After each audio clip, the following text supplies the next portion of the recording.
नौजवान की जवानी बीतती जा रही है इस सरकार में भैया।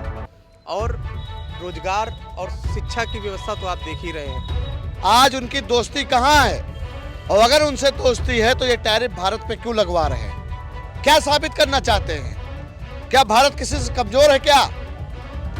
हम अगर सरहद पे खड़े हो जाते हैं तो दुश्मन कांप जाते हैं, अगर हम सड़क पे आ जाएंगे तो ये सरकार पलट देंगे। इस दुनिया में अपना दबदबा कायम रखना चाहता है और उसको बहुत बड़ी दिक्कत होती है कि कोई दूसरा देश बहुत जल्दी तरीके से ग्रो करे।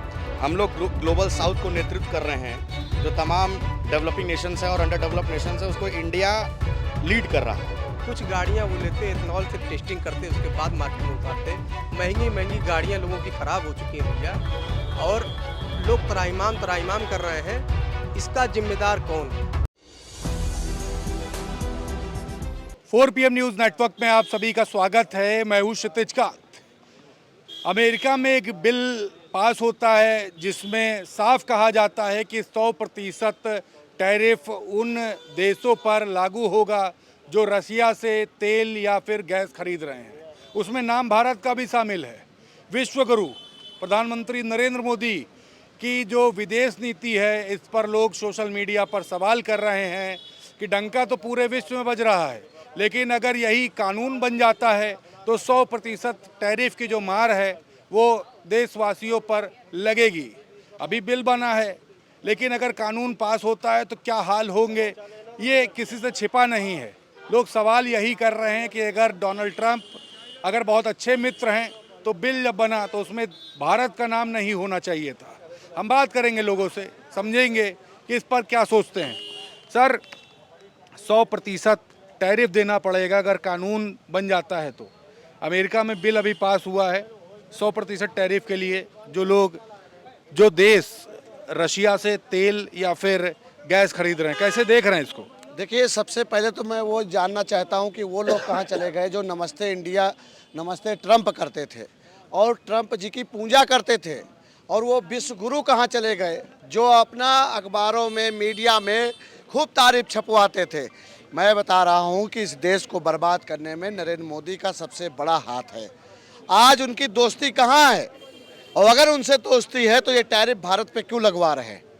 क्या साबित करना चाहते हैं? क्या भारत किसी से कमजोर है क्या? हम अगर सरहद पे खड़े हो जाते हैं तो दुश्मन कांप जाते हैं, अगर हम सड़क पे आ जाएंगे तो ये सरकार पलट देंगे। तो मोदी किस बात की नाराजगी मोदी जी से? भाई, मोदी जी तो बड़ा नमस्ते नमस्ते कर रहे थे, गले वाले लग रहे थे। अब कहाँ चले गए? अगर भारत है, भारत जहाँ सस्ता मिलेगा वहां से हम लोग लेंगे ना। हमारे नेता माननीय श्री अखिलेश यादव जी ने कहा था कि नरेंद्र मोदी जी अगर कुर्सी पे बैठेंगे ये देश को बर्बाद कर देंगे, और जब पढ़ा लिखा आदमी कुर्सी पे नहीं होता है तो देश की दुर्गति होती है। टैरिफ अगर लगेगा, हमारे देश में महंगाई बढ़ेगी तो किस पे मार जाएगी?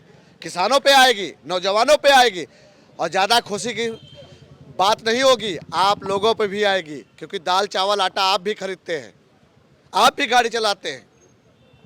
टैरिफ को लेके बात हो रही है। 100% टैरिफ के लिए बिल पास हुआ है। अगर कानून बनता है तो लोग कह रहे हैं कि बहुत फेस करना पड़ेगा और अपनी कंट्री के जो सिटीजन्स हैं उनको बड़ी प्रॉब्लम होगी।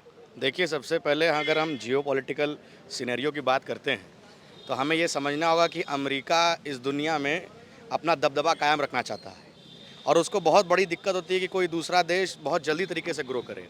हम लोग ग्लोबल साउथ को नेतृत्व कर रहे हैं, जो तमाम डेवलपिंग नेशंस है और अंडर डेवलप नेशंस है, उसको इंडिया लीड कर रहा है। मैटर ये है कि फरवरी में भी इन्होंने एक ट्रेड डील लाया था, जिसमें हमको 18% का टैरिफ किया गया। पहले 50% था, उसको कम किया गया था, और बगल में बांग्लादेश को जो है 0% कर दिया गया था। उसमें जो इनका मेन उद्देश्य था वो था कि एग्रीकल्चर सेक्टर रहे, कॉटन टेक्सटाइल बेल्ट रहे। तो अगर बात बताइए, कपास की खेती करने वाले यही गुजरात और महाराष्ट्र के लोग हैं। अगर यहाँ से कॉटन टेक्सटाइल्स ग्रो करेंगे और इस पे 18% टैरिफ लगेगा ऑन एन एवरेज मार्केट में, और बांग्लादेश बगल में सटा हुआ है, वहाँ अगर आप 0% पे टैरिफ देंगे तो यानी कि हमसे सस्ता माल बांग्लादेश का रहेगा। तो वो बांग्लादेश हमसे ज़्यादा इस चीज़ में एक्सप्लोर करने पाएगा कॉटन टेक्सटाइल बेल्ट में।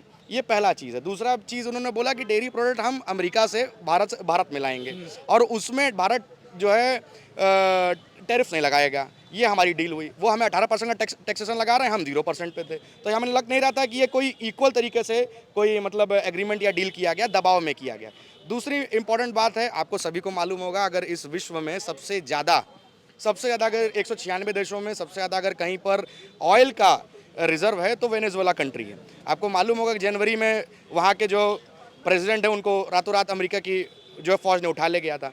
अब वो चाह रहे हैं कि उस पर भी वो प्रभुत्व करें और उनके जो तमाम ऑयल एक्सपोर्टिंग रीजन है उसको जो है दुनिया में निर्यात करें।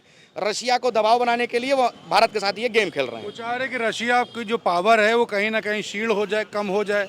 जो पेट्रोल बेच रहा है उससे ताकत बहुत बढ़ रही रशिया की। क्या लगता है ऐसा कुछ हो सकता है? देखिए, हर देश का अपना अलग मिनरल और नेचुरल रिसोर्सेज का रिजर्व रहा है। वेनेजुएला की अपनी स्थितियां रही हैं, लेकिन अमेरिका उस चीज़ को थोपना चाहता है बाकी देशों के ऊपर, खासकर भारत के ऊपर। अगर आपको और हमको ये समझना होगा, 100% टैरिफ वो लगा रहा है। हमारा जो उनसे ट्रांजैक्शन है, जो बिजनेस है, हम लोग उसमें सरप्लस हैं, हमें उसमें फ़ायदा हो रहा है करीब 20 मिलियन के अराउंड का अमेरिकी डॉलर का। अब वो ये काम कर रहे हैं तो हमारा जो फार्मास्यूटिकल सेक्टर है, जो लेबर इंटेंसिव मार्केट है, जो कॉटन टेक्सटाइल मार्केट है, वो क्रैश करेगा। हमें ये देखना है कि हम क्या कर रहे हैं, वो हमारे पर दबाव नहीं बनाने वाला। हमको समझना होगा ना कि वो हमें अगर दबाव बना रहा है तो हमें भी वो 18% का ट्रेड डील खारिज कर देना चाहिए सरकार को तुरंत। साफ सीधी बात है कि जब एक हाथ से आप डील करेंगे तो हम भी एक हाथ से डील करेंगे, कि गैर बराबरी नहीं करने वाले। और आप कोई नहीं होते कि हम किस देश से जो है नेचुरल गैस लें, किस देश से हम जो है एक्सपोर्ट करें, किस देश से हम इम्पोर्ट करें। बिल्कुल, लेकिन ये ट्रेड वॉर तो बड़े स्तर पे हो रहा है, बड़े सवाल हैं इसको लेकर के। आप लोग कैसे देख रहे हैं? क्योंकि ये अगर कानून अगर बन जाता है, पास हो जाता है, तो बड़ा प्रेशर अपने देश की जो नागरिक हैं, जो जनता है, उस पर खुल करके आएगा। खास तौर से किसान, जो टेक्सटाइल इंडस्ट्री के आपके जो बात कर रहे थे मित्र, या फार्मास्यूटिकल कंपनीज की बात कर रहे थे, डायरेक्ट प्रेशर उस पर आने वाला है। देखिए, ये जो 100% का टैरिफ लगाया जा रहा है, इसको व्यापार की दृष्टि से ना देखा जाए। इसको छोटे व्यापारियों के, किसानों और जो छोटे उद्योगों का जो कारोबार कर रहे हैं उनकी दृष्टि से देखा जाए, जो निर्यात कर रहे हैं उनकी दृष्टि से देखा जाए कि उन पर ये क्या असर पड़ रहा है इस बिल का। क्या सीधा ये उनकी जेब पे असर पड़ेगा या उनके कारोबार पे असर पड़ेगा। और हम तो ये अपना स्पष्ट पक्ष इस पे ये रखना चाहते हैं कि सरकार को चाहिए कि सबसे पहले वो किसानों को, छोटे व्यापारियों को और उन जो छोटे उद्यमी हैं उनको हित को देखते हुए इस बिल में जो भी पारदर्शिता है वो ज़रूर देखनी चाहिए। बिल्कुल, लेकिन सबसे बड़ी बात यह है कि डायरेक्ट फेस कर रहा है, फ़र्क करेगा आम आदमी। अभी तक जो टैरिफ वॉर हुआ, ये टैरिफ जो बढ़ा, उसको लेकर के ही फेस किया। अब 100% टैरिफ चार्ज करने का बिल पास हुआ है, कानून बनाने की बात हो रही है। अगर कानून अगर बन जाता है, अमेरिकी सदन में अगर पास हो जाता है, तो भारत तो फेस करेगा, क्योंकि भारत में जो अभी वातावरण है वो उस तरीके सुदृढ़ नहीं है। सबसे पहले तो मैं आपके चैनल को बधाई देता हूं, और बहुत ही अच्छा चैनल आपका है और ज़मीनी खबर आप लोग दिखाने का काम करते हैं। देखिए, कोई भी टैक्स हो तो जनता के ऊपर जो है साफ जो है उसका असर देखने को मिलता है। और दूसरी बात ये है कि सबसे पहले तो मैं एथेनॉल की बात करूँगा। एथेनॉल अगर आपका इतना ही अच्छा है तो मैं कह रहा हूँ भैया कि जो है जहाज़ में डाल के चलाओ, पहले जहाज़ में डाल के चलाओ। और उसके बाद जो है सरकार को पहले ये सोचना चाहिए था कि कुछ गाड़ियाँ वो लेते, एथेनॉल से टेस्टिंग करते, उसके बाद मार्केट में उतारते। महंगी गाड़ियाँ लोगों की ख़राब हो चुकी हैं भैया, और लोग त्राहिमाम कर रहे हैं। इसका जिम्मेदार कौन है, सबसे बड़ा सवाल है। और दूसरी बात, नौजवान की बात करें, नौजवान की जवानी बीतती जा रही है इस सरकार में भैया। और रोजगार और शिक्षा की व्यवस्था तो आप देख ही रहे हैं, शिक्षा की व्यवस्था क्या है। अब मैं सवाल ये है, अगर टैरिफ अगर चार्ज होता है, अगर कानून बनता है, तो उतना प्रेशर फेस करेगी। लोग सोशल मीडिया पर लिख रहे हैं, इतनी अच्छी अगर इंटरनेशनल पॉलिटिक्स में अगर पकड़ है मोदी जी की, विश्व गुरु कहलाते हैं, तो भारत का नाम ही नहीं आना चाहिए था उस बिल में। इस तरीके की बात कर रहे हैं, इस पर क्या सोचते हैं? देखिए, विश्व गुरु की बात करें तो विश्व गुरु, देश नीति पर भी सवाल है। हाँ, विश्व गुरु कहने से कोई विश्व गुरु नहीं हो जाता है। हमें उस हिसाब से काम करना चाहिए ना, सरकार को उस हिसाब से काम करना चाहिए। देश में शिक्षा को बढ़ावा देना चाहिए, और नौजवानों की जो मजबूरियां हैं उनको समझना चाहिए, किसानों की मजबूरियां समझना चाहिए। सिर्फ विश्व गुरु कह के हम खुश हो जाएं, ये तो दुर्भाग्य है। मतलब ये मानसिकता कैसी है, क्या ही बताएं। और विश्व गुरु एक छोटा शब्द नहीं है, बहुत बड़ा शब्द है, ठीक है। और विश्व गुरु अगर आप बन भी जाते हो और देश की जनता अगर खुश नहीं है, देश का नौजवान किसान खुश नहीं है, तो क्या मतलब है विश्व गुरु का, ये बताइए। तो विश्व गुरु जिनका डंका पूरे विश्व बज रहा है, प्रधानमंत्री नरेंद्र मोदी, उनको लेकर के तमाम सवाल है सोशल मीडिया पर जो चल रहे हैं। 100% टैरिफ लगाने का बिल अमेरिका में पास होता है, अगर कानून बनता है तो बड़ा प्रेशर आम जनता पे होगा भारत के। लोग सवाल लिख रहे हैं, सोशल मीडिया पर ट्रेंड कर रहा है कि अगर इतनी अच्छी विदेश नीति है प्रधानमंत्री नरेंद्र मोदी की, तो अमेरिका में भारत का नाम आना ही नहीं चाहिए था इस सूची में जिन पर 100% टैरिफ लागू होना है। रशिया से जो तेल खरीदेगा या फिर गैस खरीद रहा है, उन पर ये टैरिफ उन देशों पर लगाया गया है। 5 देश इसमें सूची में। तमाम सवाल है भारत को लेकर। यहाँ के नागरिक काफ़ी आक्रोशित हैं, सोशल मीडिया पर अपना आक्रोश व्यक्त कर रहे हैं और काफ़ी जागरूक नागरिक भी हैं, ग्राउंड स्तर पर भी बात कर रहे हैं। तो आखिरकार चल क्या रहा है, इस पर पूरी रिपोर्ट देखने के बाद आपको क्या मन में आ रहा है कमेंट बॉक्स में लिखिएगा और जुड़े रहिएगा 4 PM न्यूज़ नेटवर्क के साथ तमाम अपडेट्स के लिए। मैं हूं क्षितिज कांत, कैमरा पर्सन शुभम के साथ 4 PM न्यूज़ नेटवर्क के लिए। धन्यवाद।